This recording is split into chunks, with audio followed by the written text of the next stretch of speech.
Capítulo 10. O efeito voodoo.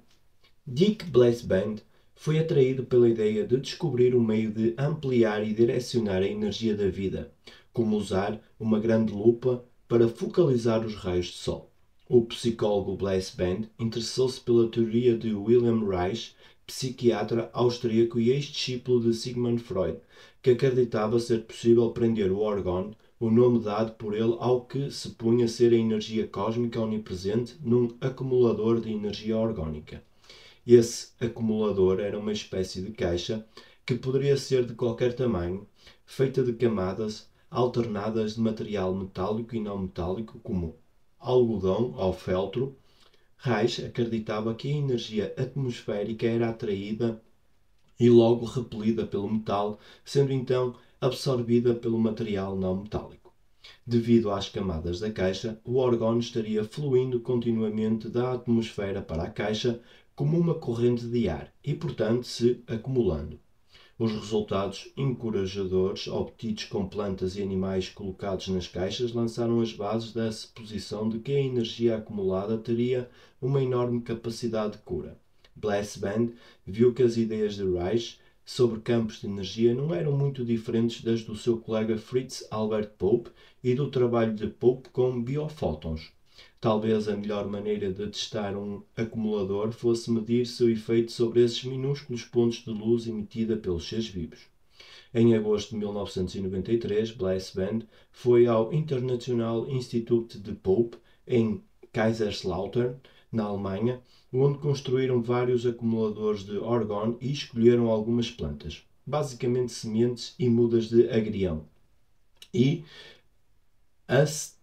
Astabularia crenulata, que é uma forma primitiva de alga marinha, como população experimental. Os fotomultiplicadores de Pope contavam as emissões de luz de todas as plantas dentro e fora das caixas de órgão e registravam as diferenças. Blasband realizou 4 experimentos com as algas no acumulador, a princípio durante 1 hora e depois durante 2 semanas contínuas, e não obteve resultado. O equipamento de Pope não registrava alterações nas emissões de luz. Blasband imaginava se as plantas seriam tão saudáveis que não precisavam das caixas para melhorar o seu estado. Talvez algo que necessitasse de ajuda apresentasse alguma diferença. Ele e Pope decidiram adoecer a astabularia, privando-a de vitaminas durante 24 horas anteriores ao tratamento. Não houve diferença, não houve modificação nos biofótons da planta. Qualquer tempo de exposição de qualquer variedade no acumulador parecia não fazer a menor diferença na saúde e bem-estar das plantas. Blasband e Pope resolveram testar se uma intenção poderia acionar os acumuladores.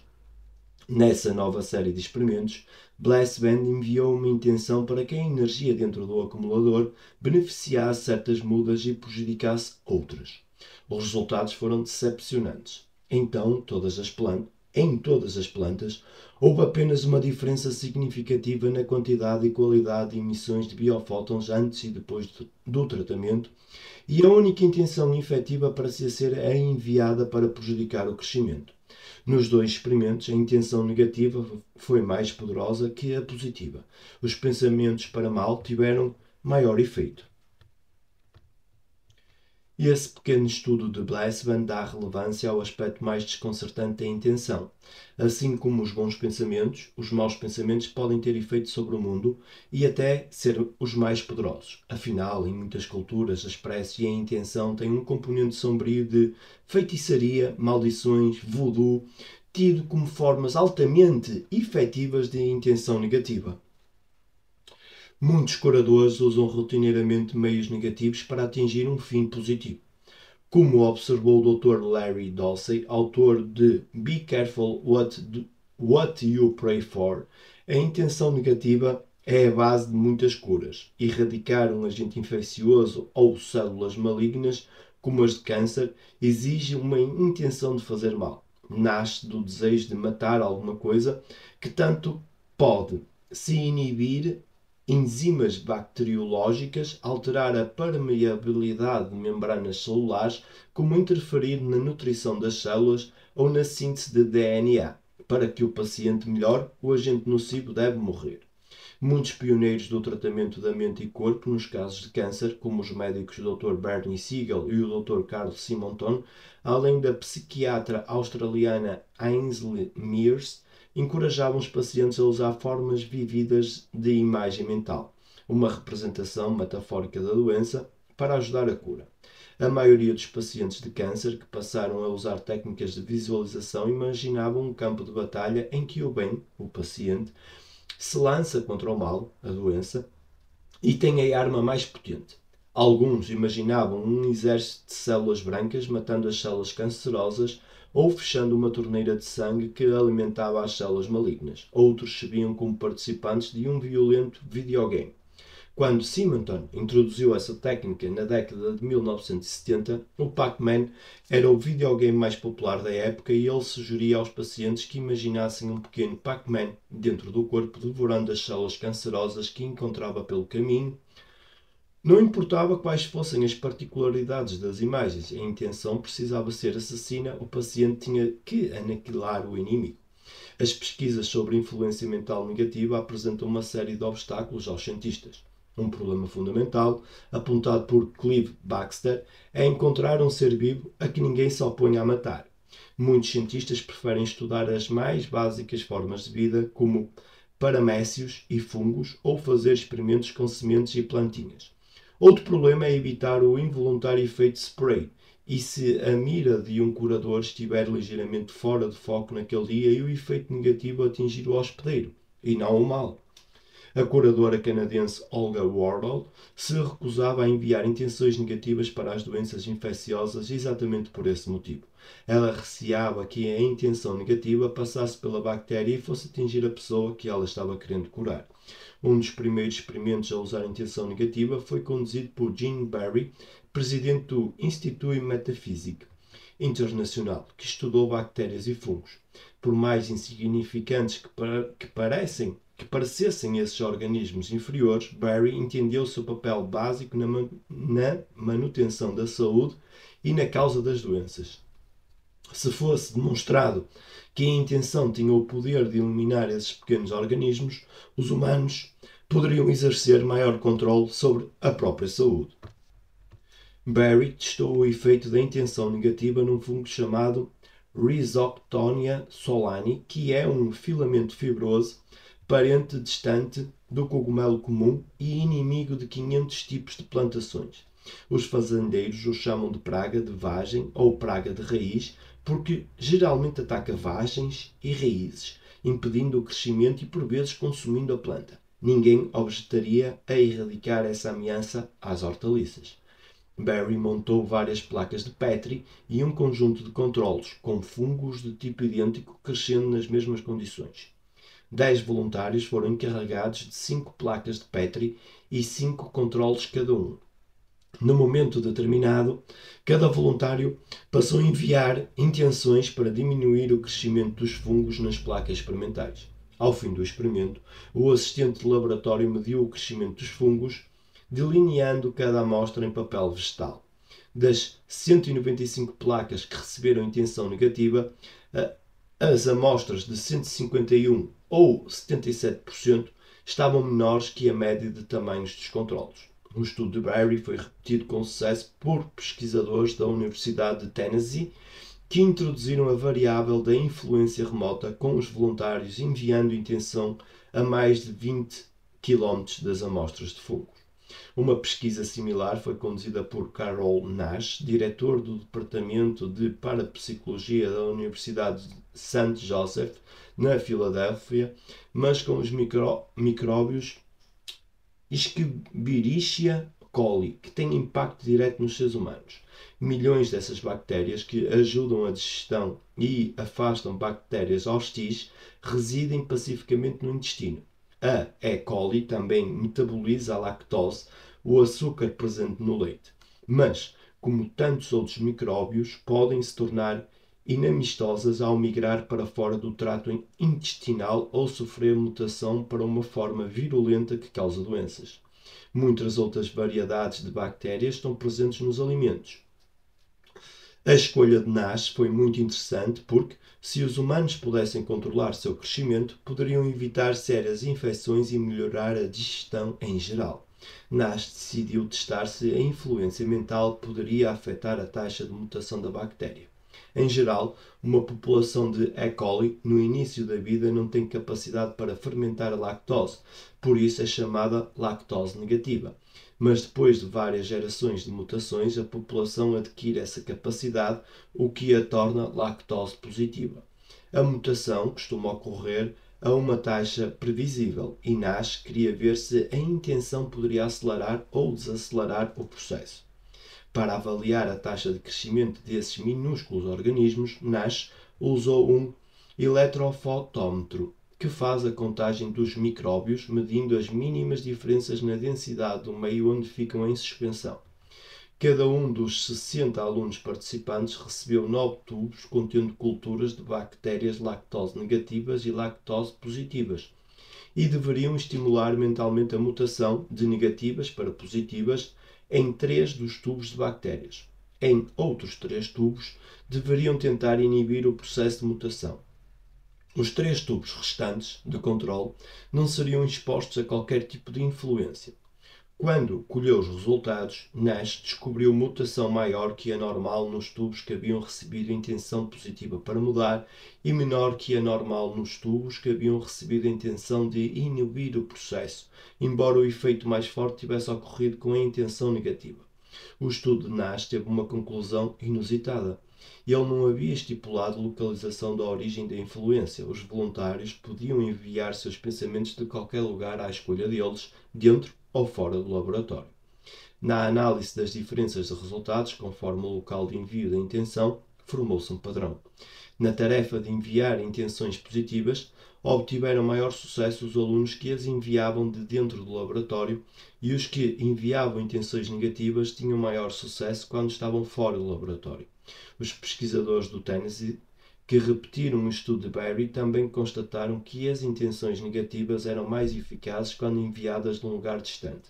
A intenção positiva parecia funcionar melhor quando em presença do objeto, enquanto a negativa funcionava melhor quando o objeto da má intenção não estava à vista. E esses primeiros estudos revelaram diversos aspectos importantes da intenção. Os pensamentos têm mira acurada. Os seus efeitos sobre as coisas vivas podem diferir drasticamente dependendo da natureza positiva ou negativa da intenção. A localização durante a emissão dos pensamentos também pode interferir no sucesso. O efeito pode ser maximizado quando estamos perto do alvo numa intenção positiva e quando estamos longe do alvo no caso de uma intenção negativa.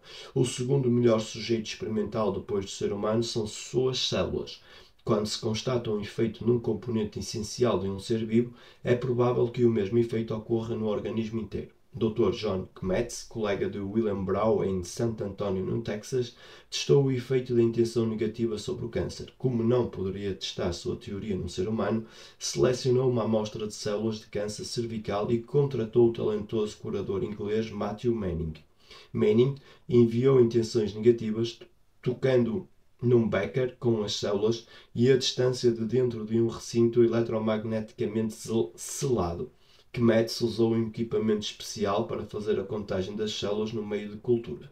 Normalmente, uma célula cancerosa que tem carga positiva fica agarrada na lateral de um becker de plástico, atraída pela carga eletrostática negativa. Quando sofre algum dano, a célula cai da lateral do recipiente para o meio da cultura. O equipamento de Kmetz demonstrou que Manning havia causado um dano letal a toda a cultura.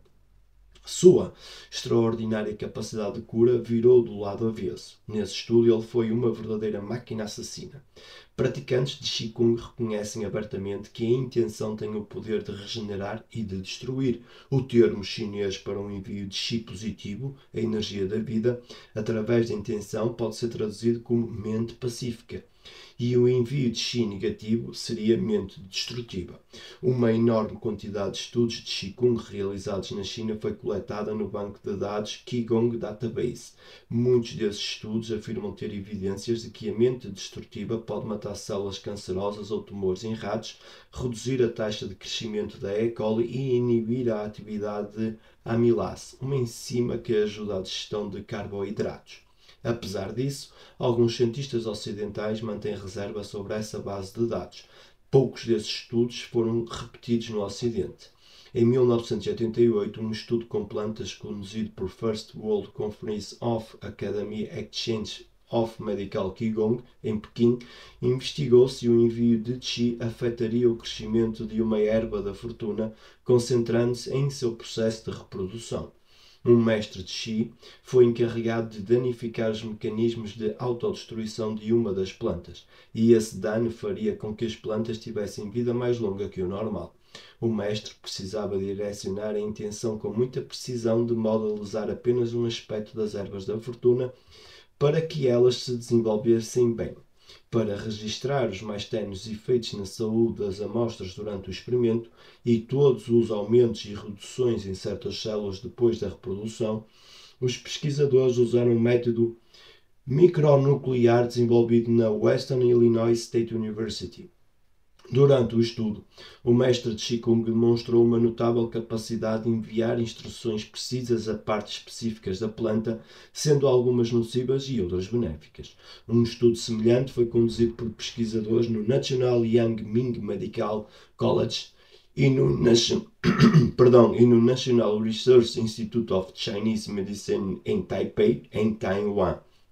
Nessa instância, o mestre de Qigong enviava alternadamente intenções positivas e negativas para células de esperma de porco selvagem e células de fibroblastos humanos, que constituem o tecido conjuntivo do corpo. Após 2 minutos da intenção negativa, a taxa de crescimento e a síntese de proteínas das células decaíram de 22% até 53%.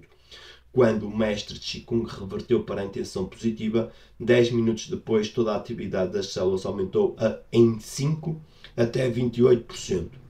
Em outro estudo rigoroso realizado no Mount Sinai School of Medicine, 2 mestres de Qigong conseguiram inibir os processos de contração de músculos em até 23%. Esses estudos levantam uma questão óbvia: qual é o mais poderoso, o pensamento positivo ou o negativo? Em alguns estudos, a vontade de prejudicar parece ser mais forte, como no caso de Blaise Band, que mostrou ser muito mais fácil danificar um sistema saudável do que adicionar saúde a um sistema saudável, consertar o que está defeituoso ou ordenar um sistema em desordem. Por outro lado, qualquer modalidade de intenção efetiva requer ordem e um pensamento deliberadamente focalizado. Quantas intenções negativas são enviadas por gente tão avançada quanto os mestres de Qigong? Assim, a intenção negativa dirigida a um alvo bem determinado parece interromper os processos biológicos mais fundamentais. Porém, a julgar por um estudo, a cura não exige necessariamente uma intenção negativa. Leonard Laskow, ginecologista e curador norte-americano, foi chamado pelo biólogo Glenn Rain para testar a estratégia mais eficaz na inibição do crescimento de células cancerosas.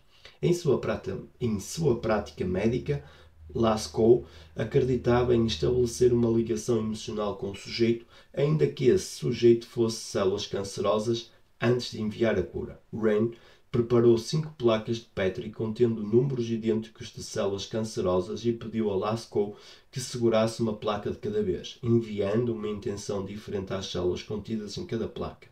A primeira intenção de Laskow foi de restauração da ordem natural e que o crescimento das células se normalizasse. Na segunda amostra, ele fez uma visualização taoísta, imaginando que apenas 3 células cancerosas permaneceriam na placa de Petri.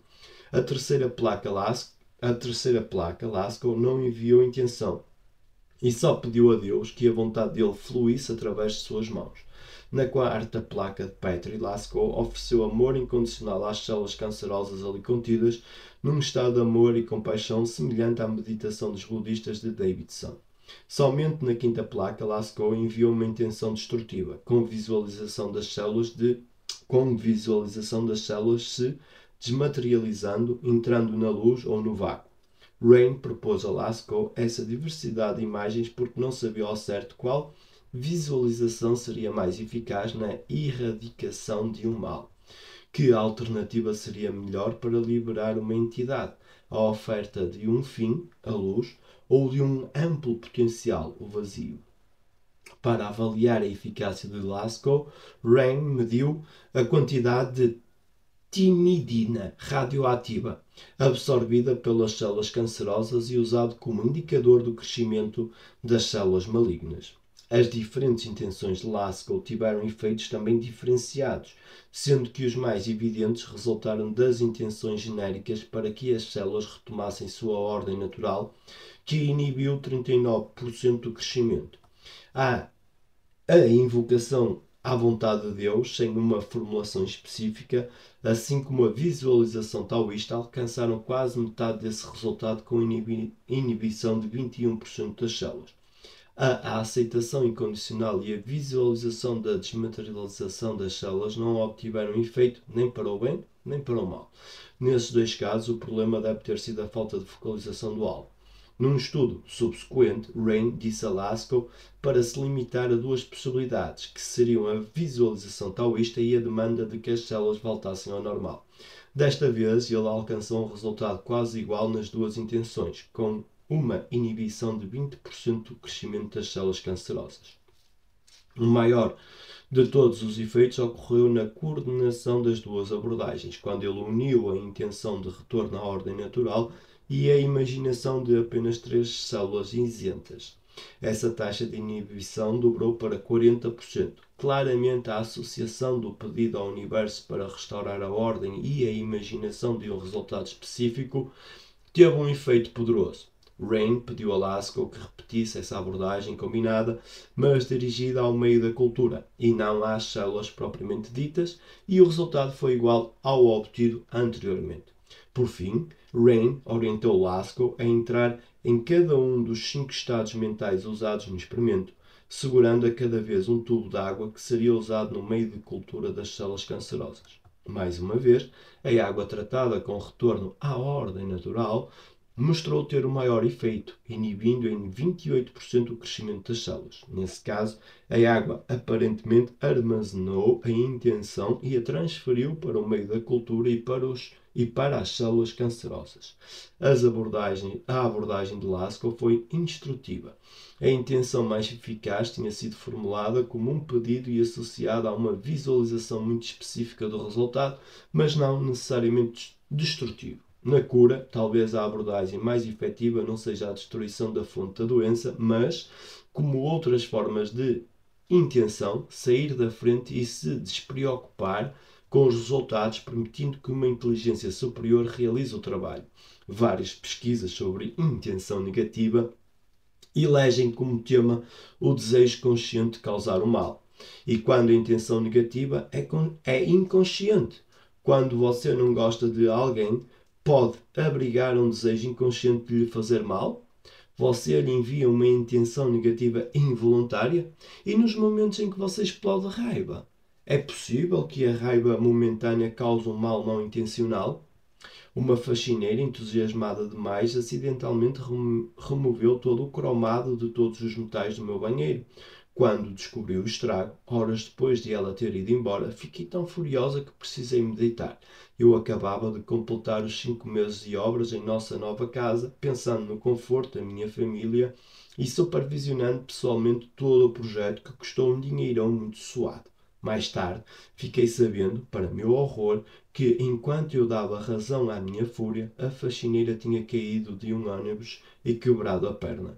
Em outra ocasião, fui tomada de uma raiva irracional da minha gerente do banco quando descobri que o banco, agora computadorizado, não havia lançado um depósito e tinha devolvido vários cheques nossos. Depois fiquei horrorizado ao saber que, mais ou menos no momento do meu ataque de raiva, ela tropeçou na calçada, caiu e quebrou quase todos os dentes da frente. Sempre tive curiosidade e culpa por esses 2 incidentes. Fui eu que causei o infortúnio deles? Seria possível amaldiçoar alguém com o pensamento, imaginei os efeitos dos pensamentos negativos que passam pela mente de todo o mundo todos os dias. Um pensamento negativo sobre si mesmo, sou preguiçoso, incompetente, ou sobre os seus filhos, ele é um palerma, ela é péssima em matemática, pode acabar se manifestando com a energia física e se tornar uma profecia autorrealizadora. Na verdade, quando você sente aversão por alguém ou alguma coisa sem uma explicação racional, pode ser simplesmente que esteja captando uma intenção negativa para você. Até seus momentos de depressão podem ter um efeito físico nas pessoas e outros seres à sua volta. Bernard Gourad, o biólogo canadense, abordou esses temas num estudo para testar o poder de estados negativos da mente sobre o crescimento vegetal. Ele plantou 4 grupos de 18 vasos com 20 sementes de cevada em cada um. Todos os vasos seriam regados com solução salina de 1%, ligeiramente mais forte que a usada em hospitais na aplicação intravenosa nos pacientes, impedindo o crescimento das plantas. Os vasos de 3 grupos seriam regados com a solução salina, mas somente depois que alguém ficasse segurando a solução durante meia hora. O grupo de controle seria regado diretamente com a solução sem que ninguém a segurasse antes. O primeiro frasco da solução ficou a cargo de um curador com dedo verde, apaixonado por plantas. Os 2 outros frascos ficaram com 2 pacientes, um homem com diagnóstico de psicose depressiva e uma mulher com depressão neurótica, do hospital canadense em que Grad trabalhava. O homem estava tão deprimido que nem perguntou o que havia no frasco, supondo que Grad era mais um médico na procissão de jalecos brancos que vinham prepará-lo para outra sessão de eletrochoque. Enquanto segurava o frasco, ficou repetindo que não precisava mais tratamento com choques. A mulher, por sua vez, ficou visivelmente interessada quando Grad lhe disse que aquilo era parte de um experimento científico. Meia hora depois, quando ele veio recolher os frascos, descobriu que a mulher tinha ficado embalando o frasco como se a solução salina fosse um bebê. A inesperada virada da situação preocupou Grad porque a mulher tinha sido escolhida justamente por estar num suposto estado mental negativo. Mas de repente ela pareceu recuperar a sua joie de vivre pela simples ideia de estar participando de um experimento.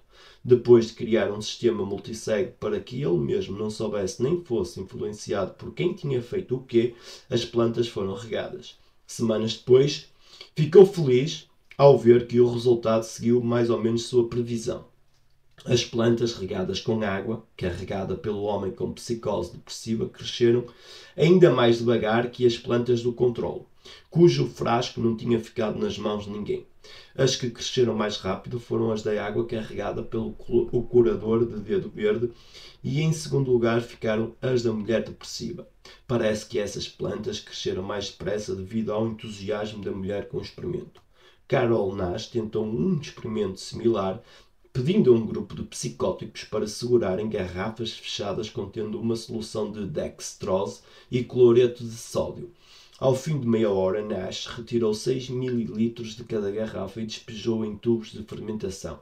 Soluções idênticas que não tinham sido carregadas pelos psicóticos foram despejadas em outros tubos para controle. Foi colocada uma suspensão de fermento em cada um dos 24 tubos. 2 horas depois, Nash mediu a quantidade de dióxido de carbono produzido em cada tubo e fez medições periódicas durante as 6 semanas seguintes. Quando comparou os conteúdos com os tubos de controle, Nash descobriu que as soluções carregadas pelos psicóticos tinham interferido negativamente no crescimento do fermento. Mesmo sentimentos enterrados profundamente podem ter um efeito em pessoas que nos propomos a ajudar. Em 1966, Dr. Scott Walker, da School of Medicine da Universidade do Novo México, conduziu um estudo com alcoólicos em recuperação. Ele dividiu o grupo aleatoriamente e recrutou membros de Albuquerque Faith Initiative para rezar diariamente pelos alcoólicos durante 6 meses.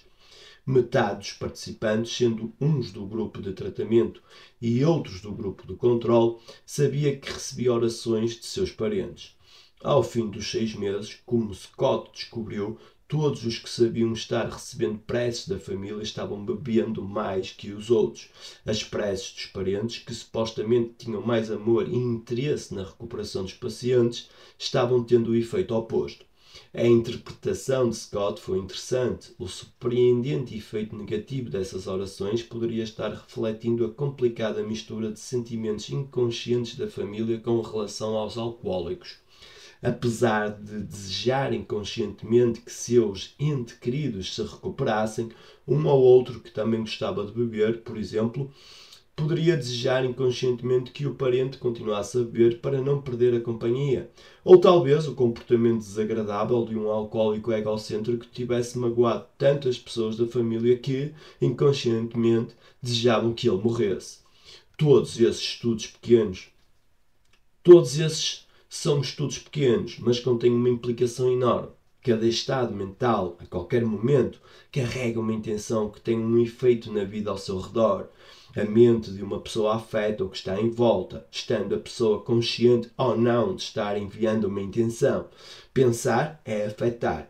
Quando tentamos conscientemente atingir alguém por meio dos nossos pensamentos, devemos buscar os verdadeiros sentimentos em nosso coração para ter certeza de que não estamos enviando um amor duvidoso. Esses estudos ainda levantam a possibilidade de que os pensamentos que nos escapam a todo momento também atinjam objetos inanimados ao nosso alcance. Algumas pessoas têm fama de influenciar equipamentos eletrónicos de modo positivo ou negativo, como anjos ou gremlins. Um dos pais da teoria quântica, o brilhante físico Wolfgang Pauli, era famoso por seu forte campo de força negativa. Cada vez que ele entrava no laboratório, os equipamentos congelavam, quebravam ou até soltavam faíscas. Eu sou uma gremlin de primeira linha.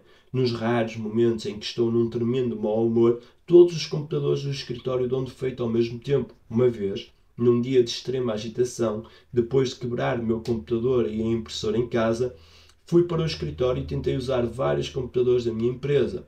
Um por um, todos morreram nas minhas mãos.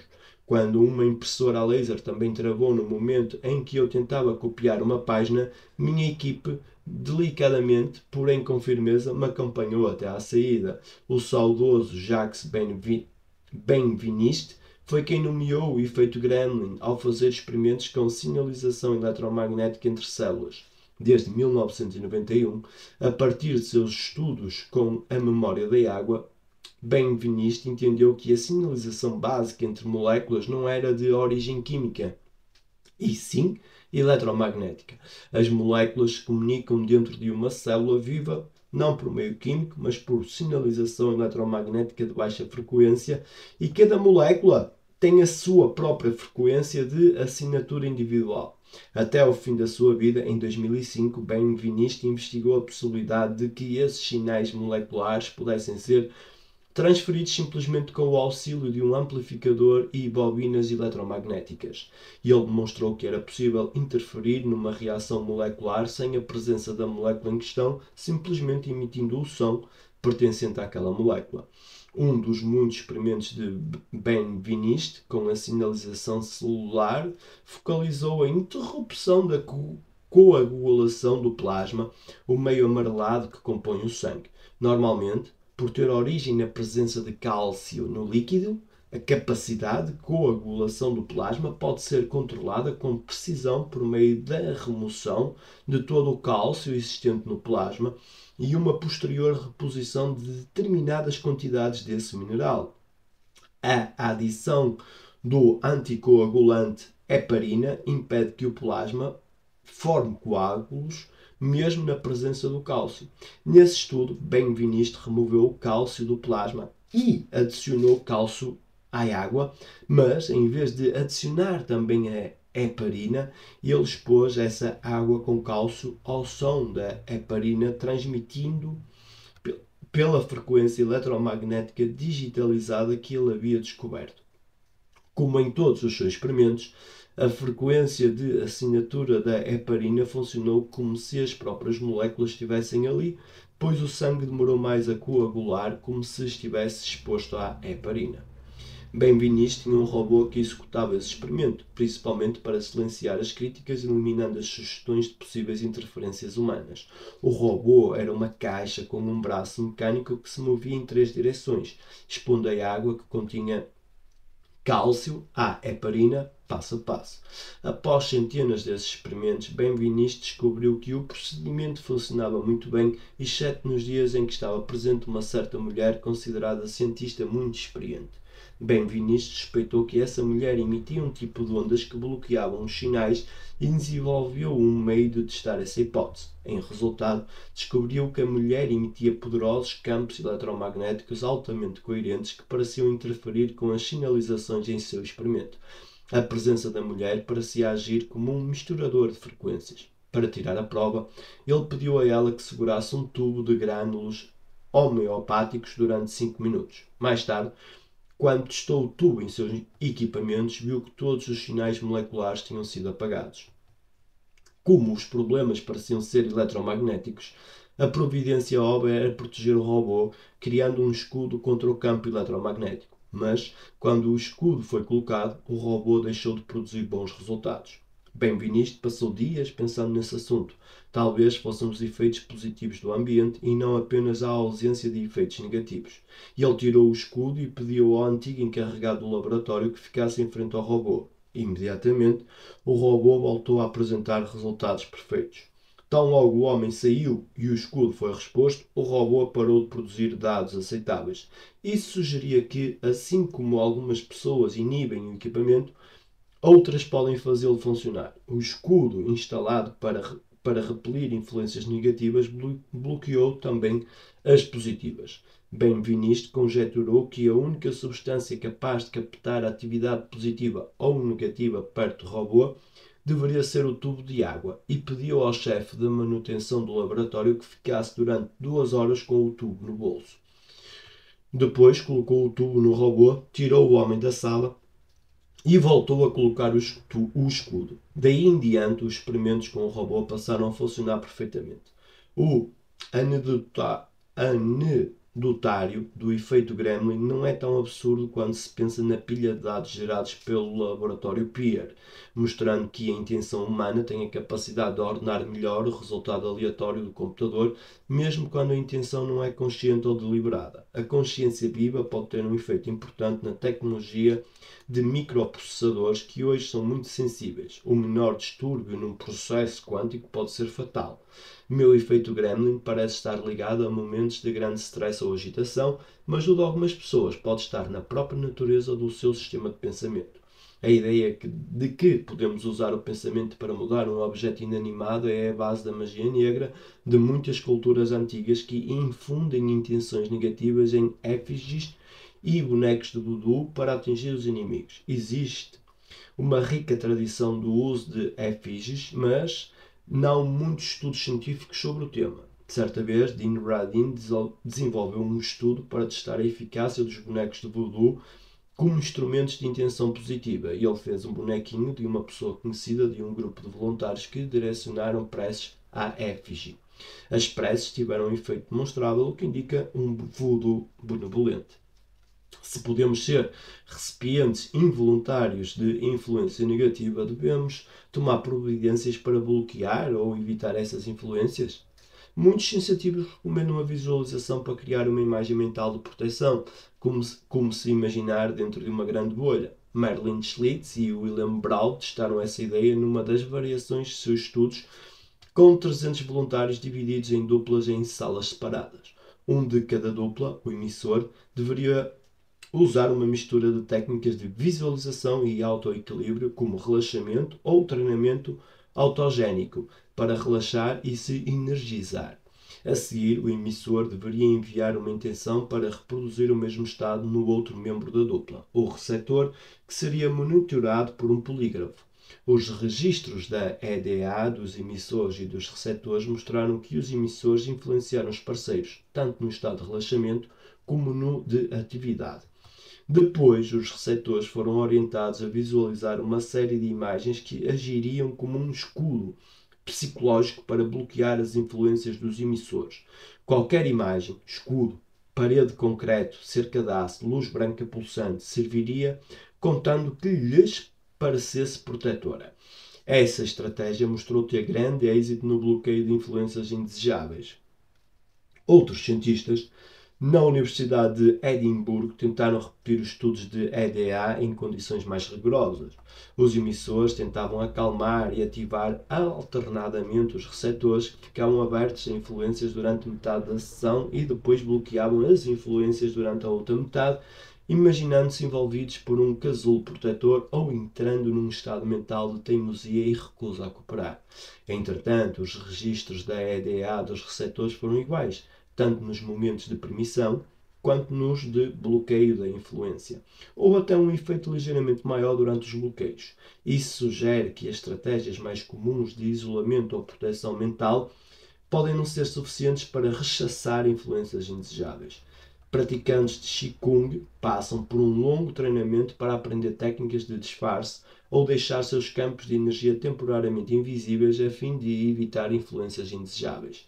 É preciso mais que uma atitude de resistência ou imagens mentais para criar um escudo psíquico contra influências negativas, sejam vindas do seu chefe, de um colega bem intencionado mas invasivo, de um vizinho inamistoso e até do olhar de uma pessoa estranha no supermercado. Larry Dossey escreveu que o mais poderoso antídoto para a intenção negativa é uma frase da oração do Pai Nosso: livrai-nos do mal. Encontrei outro exemplo mais ecuménico no trabalho do Dr. John Diamond, que descobriu um meio simples de se precaver contra influências inoportunas. Psiquiatra e curador holístico, Diamond inspirou-se em George Goodhart, criador da cinesiologia aplicada, que testa os efeitos de várias substâncias sobre o corpo.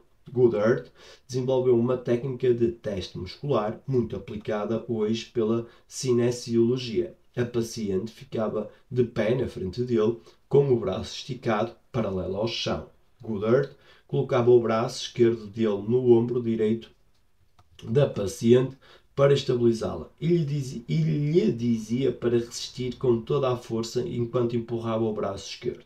Na maioria dos casos, o braço resistia à força de Goodhart e voltava à posição, mas quando ele expunha a pessoa a substâncias nocivas, como defensivos agrícolas ou alergénicos, o braço não resistia à pressão e era facilmente subjugado.